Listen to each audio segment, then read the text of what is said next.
आज इस वीडियो में हम लोग सीखेंगे कि द्विघात समीकरण को वर्गमूल विधि द्वारा किस प्रकार से ज्ञात करते हैं। तो आप लोग के लिए ये जो भी क्लास 10 के बच्चे हैं उसके लिए बहुत ही महत्वपूर्ण वीडियो होने वाला है, क्योंकि इसमें हम लोग एक बहुत ही महत्वपूर्ण जानकारी को प्राप्त करेंगे। इस वीडियो में देखेंगे कि द्विघात समीकरण होते हैं उसको वर्गमूल विधि, तो इसे वर्गमूल विधि से किस प्रकार से हम लोग बनाते हैं इसको सीखेंगे। तो आइए वीडियो को शुरू करते हैं, आप लोग ध्यान से देखिए।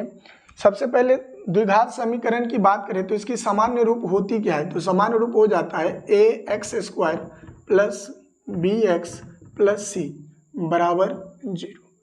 अब इसकी मूल की बात करें तो इसकी मूल जो हो जाते हैं 2 हो जाते हैं। जिस भी समीकरण के घात जितने, अधिकतम घात जितने होते हैं उतने ही मूल होते हैं। तो ये द्विघात समीकरण के सामान्य रूप है। तो इसके मूलों की जो संख्या होगी ना, मूलों की संख्या ये 2 होते हैं। तो हम लोग इस 2 को मान लेते हैं, एक का नाम दे दिए अल्फा और दूसरी का नाम दे देते हैं बीटा। मूलों की प्रकृति क्या होती है इसके बारे में पहले जान लेते हैं। हम लोग देख लेते हैं कि मूलों की प्रकृति क्या है। मूलों की प्रकृति, अब मूलों की प्रकृति की बात करते हैं तो इसके लिए 3 कंडीशन बन जाता है। मूलों की प्रकृति की बात करते हैं हम लोग तो 3 कंडीशन बनता है। क्या कंडीशन बनता है, तो एक चीज हम लोग जानते हैं कि डी का वैल्यू हम लोग पहले निकालते हैं। डी को इंग्लिश में बोलते हैं डिस्क्रिमिनेंट, और डिस्क्रिमिनेंट का हिंदी में बोला जाता है विविक्तर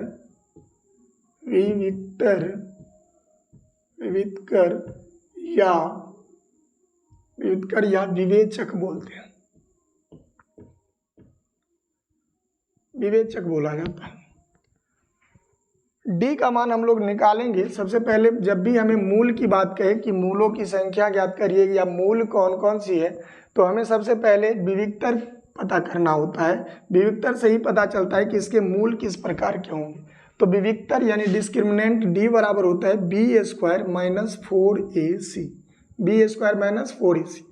तो जब भी हम लोग मूल की बात करते हैं अर्थात डी बराबर b² माइनस 4ac, इसी b² माइनस 4ac पर डिपेंड करता है कि मूल हमारे किस प्रकार के होंगे। जो भी समीकरण है उस समीकरण के मूल हमारे किस प्रकार के होंगे। तो मूल क्या होगा, तो इसके लिए 3 कंडीशन बन जाता है। 3 कंडीशन बन जाती है। पहली कंडीशन हो जाती है कि जब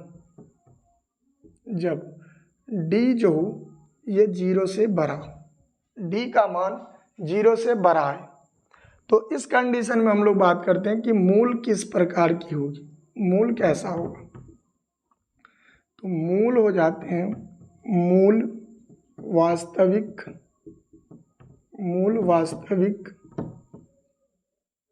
एवं 2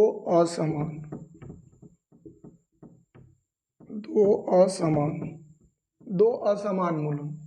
जब हमें b² माइनस 4ac का मान 0 से बड़ा आएगा तो इस स्थिति में मूल जो होते हैं वो वास्तविक होते हैं और 2 असमान मूल होते हैं। दूसरा कंडीशन बन जाता है कि d का मान विवेचक 0 के बराबर हो। जब विवेचक का मान 0 के बराबर हो, इस कंडीशन में मूल क्या होते हैं, तो मूल वास्तविक एवं 2 समान मूल होंगे, 2 समान मूल होते हैं। जब डी का मान 0 के बराबर आ जाता है तो हमारे मूल क्या आ जाते हैं, वास्तविक होते हैं और 2 समान हो जाते हैं। तीसरी कंडीशन आता है, तीसरी कंडीशन बनेगी कि डी का मान जब 0 से छोटा हो, जब डी का मान 0 से छोटा हो, इस स्थिति में मूल की प्रकृति हो जाती है मूल काल्पनिक होते हैं, मूल काल्पनिक होते हैं। तो ये हमें 3 कंडीशन, जब भी मूल की बात करते हैं द्विघात समीकरण की, तो 3 कंडीशन याद रखना है। क्या चीज़, कि जब डी का मान क्या हो जाए, 0 से बड़ा आ जाए तो मूल वास्तविक होंगे, 2 असमान होंगे। दूसरी कंडीशन है जब डी के मान 0 के बराबर आ जाए अर्थात 0 हो, तो इस कंडीशन में जो है मूल वास्तविक तो होंगे, दोनों समान मूल होंगे। और तीसरी आ जाती है कि जब d का मान जो 0 से छोटा आ जाए तो मूल काल्पनिक होते हैं, मूल की प्रकृति क्या हो जाती है, काल्पनिक हो जाती है। तो ये 3 पॉइंट को हमें याद रखना है। अब आगे हम लोग समझते हैं कि मूल बराबर जो है फॉर्मूला, जिसको हम लोग द्विघात सूत्र बोलते हैं, मूल बराबर फॉर्मूला क्या हो जाता है, तो मूल को लिखते हैं x से, x बराबर हो जाता है माइनस का b plus minus root under b square minus 4ac बट्टे 2a। इस सूत्र को द्विघात सूत्र भी कहा जाता है, द्विघात सूत्र कहा जाता है। और इस सूत्र का प्रतिपादन ये minus B plus minus root under B square minus 4ac बट्टे 2a, इस सूत्र का प्रतिपादन हमारे भारत के गणितज्ञ, महान गणितज्ञ थे श्री धाराचार्य, जिन्होंने इस सूत्र का प्रतिपादन किया और उन्हीं के नाम पर इस सूत्र का नाम श्री धाराचार्य सूत्र भी कहा जाता है। यानी इस सूत्र को दूसरी नाम क्या दिया गया है, तो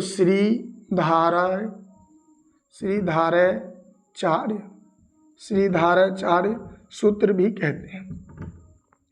तो इस सूत्र के माध्यम से हम लोग क्या करते हैं, द्विघात समीकरण को वर्गमूल विधि से हल करते हैं।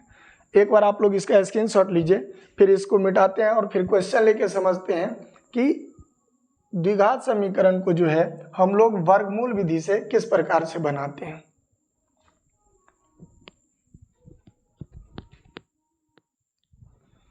चलिए शुरू करते हैं। क्वेश्चन को लेकर के हम लोग समझते हैं कि द्विघात सूत्र की मदद से हम लोग द्विघात समीकरण का मूल किस प्रकार से ज्ञात करते हैं। तो चलिए एक क्वेश्चन लेते हैं कि x square minus 4x plus 3 बराबर 0, हमें इसके मूल ज्ञात करनी है। तो किस प्रकार से ज्ञात करेंगे, तो सबसे पहले हम लोग मूल की प्रकृति को चेक कर लेते हैं क्या है। तो यहाँ देखिए द्विघात समीकरण का सामान्य रूप क्या होता है, ax square plus bx plus c, और हमें चाहिए क्या, तो डिस्क्रिमिनेंट निकालेंगे तो b स्क्वायर माइनस 4ac। तो इसमें क्या है, b है, a है और c है, तो b, a और c का वैल्यू हमें चाहिए।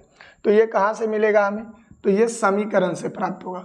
तो x स्क्वायर के मल्टीपल में जो होता है, जो अचर संख्या होती है, वही हो जाती है a का मान, अर्थात a बराबर, तो यहाँ x के मल्टीपल में कुछ नहीं है तो 1 होगी। b की बात करें तो b बराबर, b कहाँ है, तो x के गुणांक में, बिना घात वाली जो है चर संख्या, उसके गुणांक में जो अचर संख्या है वो हो जाते हैं b के मान। तो यहाँ देखिए b के जगह पर कितना है, माइनस में 4 है, b का वैल्यू हो गया -4। और c की बात करें तो c जो होता है यह निश्चित मान, नियतांक मान होता है, जो अचर संख्या है वो कितनी है, 3। तो यहाँ से जब हम d बराबर, चूंकि d का वैल्यू निकालेंगे तो d बराबर b का मान कितना है, तो माइनस में 4, -4 का स्क्वायर माइनस 4ac, a का वैल्यू कितना है 1 और c का मान कितना है 3। अब इसको जब सॉल्व करेंगे तो 4 का से माइनस का क्या है, जोड़ा है, सम संख्या में, तो साइन क्या हो जाएगा, प्लस हो जाएगा। और 4 का स्क्वायर कितना हो जाता है 16, यहाँ माइनस 4 एकान 4 और 4 तिया 12, 16 में से जब 12 को घटाएंगे तो मान कितना आएगा 4, और ये हमारा d का वैल्यू निकला। अब ये d का वैल्यू बताइए कि 0 से बड़ा है या छोटा है, तो d का मान क्या है, 0 से बड़ा है, d का मान 0 से बड़ा है, अतः इसके मूल कैसे होंगे, अतः मूल वास्तविक एवं दो असमान मूल होंगे, दो असमान मूल होंगे।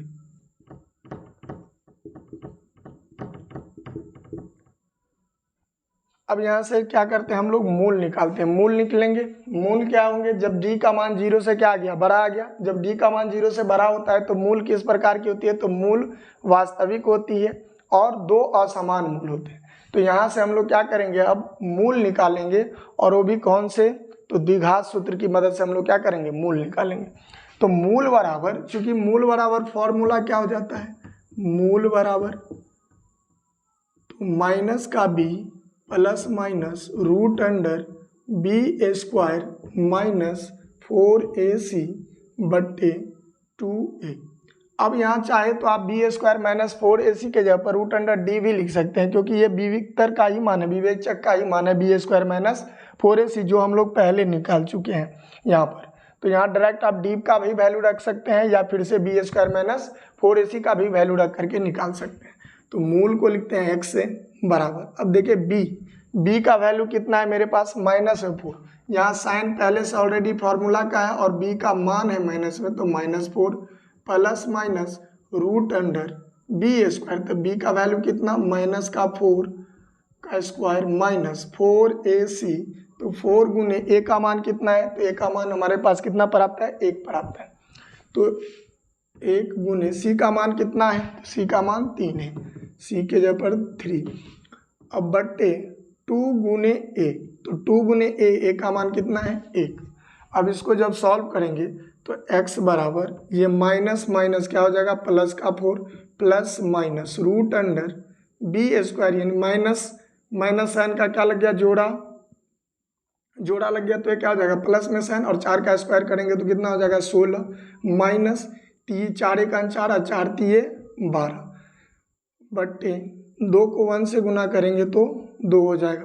तो x बराबर प्लस माइनस 4 प्लस माइनस 12 में से 16 में से जब 12 को घटाएंगे तो कितना आएगा, 4 आएगा बट्टे में 2।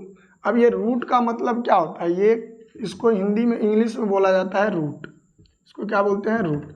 और इसी को हिंदी में बोल देते हैं करनी, इसको हिंदी में क्या बोलते हैं, करनी। अब करनी की कुछ कंडीशन होती है। इस करनी में यदि कुछ नहीं लिखा है, इस करनी में कुछ नहीं लिखा है तो ऑलरेडी 2 लिखा होता है, और जो संख्या करनी के अंदर होता है उसका हम लोग वर्गमूल करते हैं।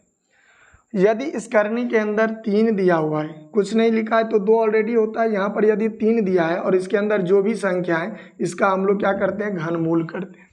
तो यहाँ हमें रूट में 4 है, रूट में 4 का मतलब 4 का वर्गमूल तोड़ेंगे तो x बराबर 4 प्लस माइनस √, जब 4 को हम क्या 2 गुने 2 लिख सकते हैं, और बट्टे में कितना है 2, तो x बराबर 4 और ये प्लस माइनस 2 संख्या के बदला में जब जिस संख्या का जोड़ा लग जाता है तो उसके बाहर जब हम रूट से लिखते हैं तो उसके बदला में कितने लिखते हैं, 1 बट्टे में कितना 2। अब यहाँ से हमें एक बार प्लस के साथ लेना है और एक बार माइनस के साथ लेना है, तो यहाँ लिखेंगे x बराबर 4 प्लस, यदि प्लस की बात करें तो 4/2, और x बराबर 4 और एक बार साइन माइनस के साथ लेते हैं बट्टा में 2। तो यहाँ से 4 और 2 6 हो जाएगा बट्टा में 2, और x बराबर 4 में से 2 जाएगा तो 2 बट्टा में 2। इसको काटेंगे तो 3 बार में जाएगा, इसको काटेंगे तो 1 बार में जाएगा। अतः अल्फ़ा का जो मान निकला ये कितना हो गया, 3, और बीटा का जो मान है, चलिए यहाँ नीचे नहीं दिखता है, क्या करते हैं हम ऊपर लिख देते हैं। यहाँ से हम लोग क्या करेंगे, अब आगे बढ़ेंगे तो यहाँ देखिए एक बार हमें क्या करना है, 4 को प्लस में लेना है, 4 के साथ प्लस में, तो मूल यानी अल्फ़ा बराबर लिख सकते हैं 4 और प्लस 2 हो गया ये 6 बट्टा में 2, और बीटा बराबर ये 4 में से 2 जाएगा तो 2 बट्टा में 2, 2 से 1 बार में जाएगा, ये 2 से 3 बार में जाएगा। अतः अल्फ़ा का जो मान है, मूल जो है अल्फ़ा बराबर 3 और बीटा बराबर 1, यही हमारे इस द्विघात समीकरण के क्या हो गए, 2 मूल हो गए। मूल का मतलब क्या है कि जब हम x का मान 3 रखेंगे तो इस पूरे 2 समीकरण का मान कितना हो जाएगा, 0 हो जाएगा, या 1 रखेंगे तो भी इस पूरे समीकरण का मान क्या हो जाएगा, 0 हो जाएगा। तो इस तरह से द्विघात सूत्रों की मदद से हम लोग क्या करते हैं, सॉल्व करते हैं और मूल ज्ञात करते हैं। तो इस तरह से हम लोग इसको डील करते हैं। आप लोग इसका एक स्क्रीनशॉट लीजिए, यदि नहीं समझ में आया होगा तो वीडियो के नीचे आप लोग कमेंट करेंगे, फिर से हम इसको क्या करेंगे, सही से समझाने का कोशिश करेंगे। तब तक के लिए धन्यवाद।